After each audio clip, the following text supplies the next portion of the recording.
Bonjour.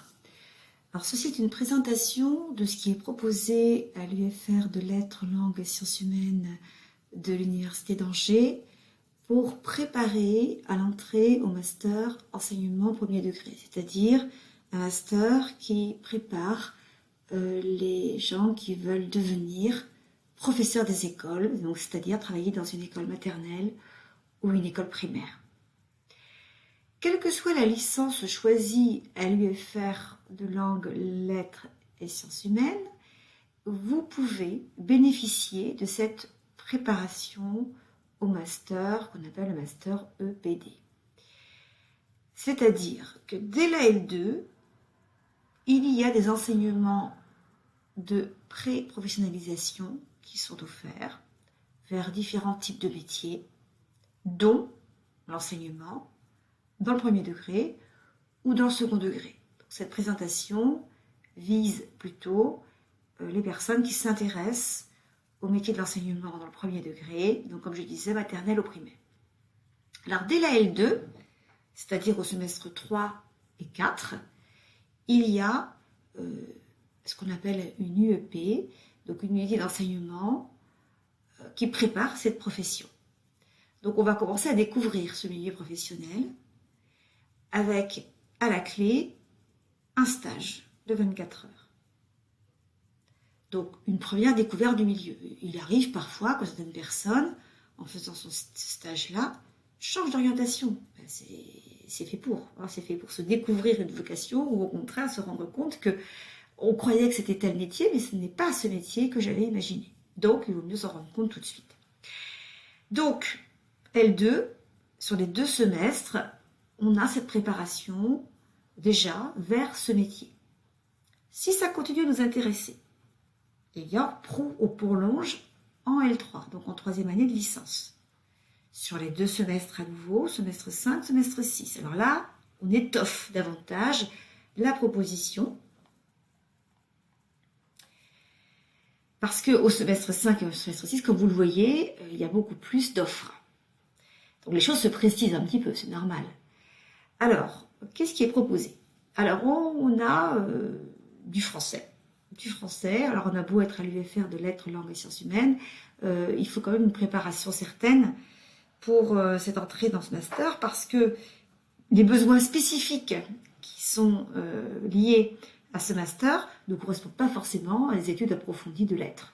Donc, on revoit certaines notions bien précises qui vont correspondre aux attendus pour un futur enseignant dans le premier degré. Donc au premier semestre, il y a ce cours, et au deuxième semestre, il y aura une remise à niveau en orthographe pour ceux qui sont en grande difficulté, parce que ceux qui ont de grosses difficultés en orthographe, bien sûr, ne peuvent pas pouvoir envisager de devenir enseignant un jour. Il faut absolument remédier à ça.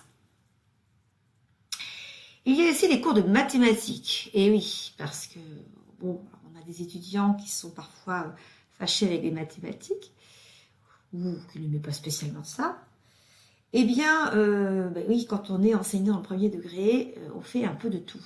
On fait des sciences, on fait des langues, on fait du français, on fait de l'histoire, la géographie, des arts plastiques, du sport, enfin voilà, toutes sortes de matières. Et donc, c'est très étoffé comme panel. Et les mathématiques font partie, bien sûr, du socle important qu'il faut savoir enseigner. Donc on s'y remet sur ces 2 semestres, ce qui permet aux étudiants qui rentrent en master ensuite de ne pas être trop perdus, de ne pas avoir tout oublié. Donc on revoit les notions importantes, alors qui ne sont pas des notions d'un niveau très compliqué. On va au maximum jusqu'au niveau second, donc ne vous inquiétez pas si vous vous dites non, mais moi j'ai fait plutôt un bac avec des options littéraires, je ne sais pas continuer les mathématiques. Ce n'est pas grave, ça sera tout à fait accessible pour vous. Il y a aussi psychologie des apprentissages scolaires, parce que nous avons des spécialistes en psychologie dans notre UFR, donc ils seront tout à fait disposés et spécialisés pour préparer à ce qu'on appelle la psychologie des apprentissages. Donc très intéressant pour un futur enseignant. Et puis également didactique de l'enseignement précoce de l'anglais, parce qu'effectivement, l'anglais est enseigné à l'école primaire et chaque professeur des écoles doit être capable d'enseigner l'anglais. J'y reviendrai tout à l'heure pour l'anglais. Et puis il y a un stage à nouveau à faire. Et donc, selon le souhait professionnel de chacun, on va chercher un stage dans le domaine qui nous intéresse. Et donc là, en école. Psychologie des apprentissages scolaires, on peut continuer également au deuxième semestre, à nouveau. Et histoire de l'éducation, pour ceux qui s'y intéressent, voir l'évolution de ce système éducatif, notamment en Europe et en France, plus précisément. Donc voilà le panel. Donc certains vont choisir une partie de ces cours, parce que vous estimez que ça leur suffit, voilà, d'autres vont choisir plus. Ça va dépendre de chacun. Alors, plus précisément, je vais revenir sur certaines notions. Donc, en licence 2, donc deuxième année de licence, les étudiants ont des cours de culture numérique, quelle que soit la licence choisie. Pardon. Et donc, culture numérique, TD et CM. Et à la fin de la deuxième année de licence, on propose une certification. Donc, les étudiants qui s'y inscrivent peuvent dire, moi je veux valider mon niveau en culture numérique et je vais passer une certification qui s'appelle le PICS. Or, tout comme on passe des certifications en langue, le TOEFL, le TOEIC par exemple en anglais. Donc en culture numérique, ça existe. Et ça, c'est un attendu pour candidater au master. Donc il ne faut pas négliger cette qualité-là. En anglais, un bon niveau est attendu. On attend un niveau B2. Donc ne négligez pas votre niveau d'anglais. Même si vous choisissez de faire une fac d'espagnol, une fac de psycho, il n'y a pas de problème, c'est très bien. Mais continuez l'anglais et continuez à l'écouter, à le pratiquer. Voilà, il faut garder une certaine souplesse dans la pratique de cette langue parce que vous allez devoir l'enseigner, n'oubliez pas. Donc des semestres à l'étranger sont toujours aussi très intéressants pour cela. Alors d'autres compétences comme le BAFA sont appréciées.